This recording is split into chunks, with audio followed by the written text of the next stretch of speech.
As caregivers for seniors within a Catholic organization, our heritage and mission center on our core value that every soul is sacred.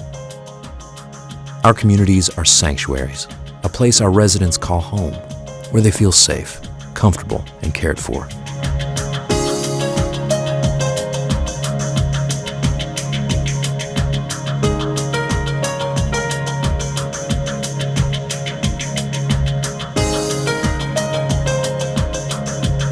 For staff, going to work has meaning beyond a paycheck. It's a place where we can enjoy each other's company, share values, and provide care from the heart. Every day, we come together to serve those in our care, ensuring their safety. Being prepared for emergencies is part of that care.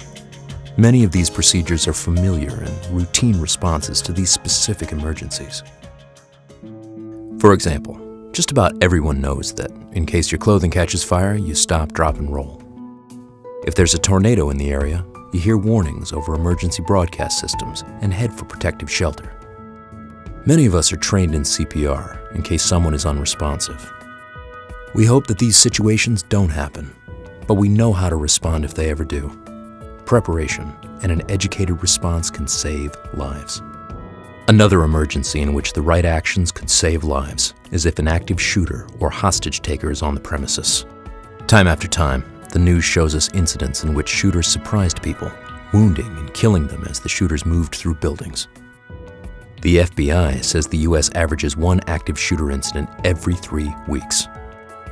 It's more comfortable to think it would never happen where you work, but these events tell us that being prepared is far better than being caught unprepared. While active shooter or hostage taker situations can happen anywhere, senior living community employees' circumstances are unique in that we are tasked with the care of residents and asked to make every reasonable attempt to save lives. The following is a discussion of steps to take if this occurs in the senior living community where you work. Although police officers respond within minutes of receiving a call, an active shooter's intent is to create mass casualties and inflict devastating damage in a short period of time. So knowing what to do in those first moments is critical. The actions you take can mean the difference between life and death. First, it's important to be aware of the facts.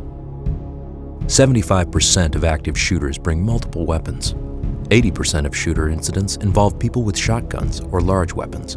So long coats or large duffel bags where a weapon might be hidden may merit a second look.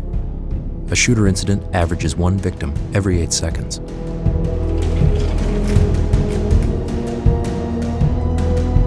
In 85% of incidents, there are clear warning signs. Common motives include anger, revenge, ideology, and untreated mental illness. Hi, Jack. Jack? Alert administration if any individual's agitation or behavior makes you suspect that there may be trouble. Hello, I just want to report Jack Smith came in and he is looking very odd. Make sure you understand and follow the reporting procedures of your specific community. If you're concerned, speak up. Always treat threats as real, even those seemingly made in jest. Most shooters are looking for a particular person, an employee, a family member, or even a loved one whose suffering they intend to end. However, there is no pattern or method to their selection of victims. Often, their goal is mass casualties. If there is a shooter in the vicinity, here are the 3 actions to take in order of priority. They are run, hide, and fight. The first priority is to run to safety. If you can run and leave the building, do so, shutting doors behind you. Develop the habit of locating potential escape routes. Then, in case of an incident, you can flee the building and possibly bring others with you. Our procedure is that employees shall make every attempt to save lives. We do not ask you to put your life at risk, but to assist others as you are able. It is important to note that running first and calling 911 may save more lives than staying behind with 1 or 2 residents. The goal of this presentation is to give you the knowledge to do the best you can. When you run, get as far away from the building as possible. When you and those with you are safe, call 911. 911, what's the nature of your emergency? If you are unable to run, the next best course of action is to hide.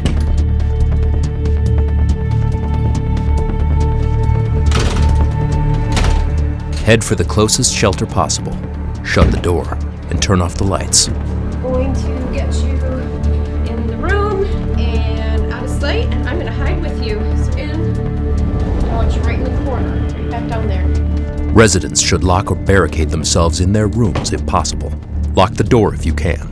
Barricade the door with a heavy object, such as a chair or dresser, then move away from the door. Identify potential weapons to use in case you are confronted by the shooter or hostage taker. Options include walkers, canes, a fire extinguisher, garbage can, computer keyboard, or other office equipment. You could pull out a drawer or use an aerosol can to spray in the shooter's face. Again, look for anything that might help you. Stay away from windows. Silence pagers and phone ringers. Seek protection behind something, like a bed or table if shots are fired nearby. Keep movement to a minimum to avoid drawing the attention of the shooter. Call 911 to report the active shooter and your location if you can speak without drawing attention. If you can't speak, leave the line open to allow the dispatcher to listen. Fighting the shooter is never required. It is the last response step and should not be taken unless absolutely necessary. This is a job for law enforcement only. Make use of one or more of the potential weapons mentioned earlier to disable the shooter's hands or cause them to lose footing. Try to work together as a team.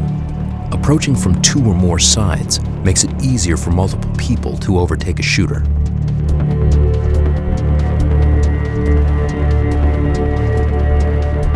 Focus on disabling the shooter's hands rather than any other areas of the body.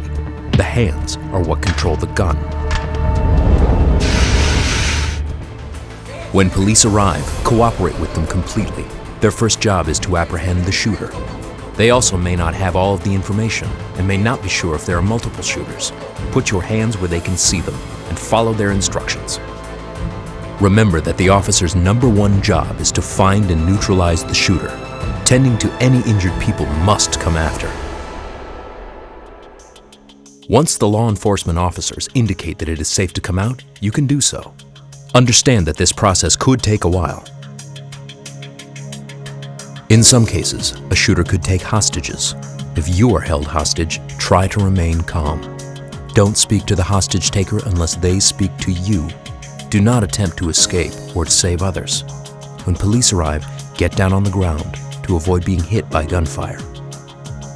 Once again, this video has been created to prepare you in case of an active shooter or hostage taker situation at work. It is our deepest hope that you will never need to use this information. Again, please refer to your community-specific procedure. As difficult as this situation is to contemplate, our goal with this training is to save as many lives as possible, including yours. We stand with you, and thank you for doing your part in making our community a sacred place in which to work and live.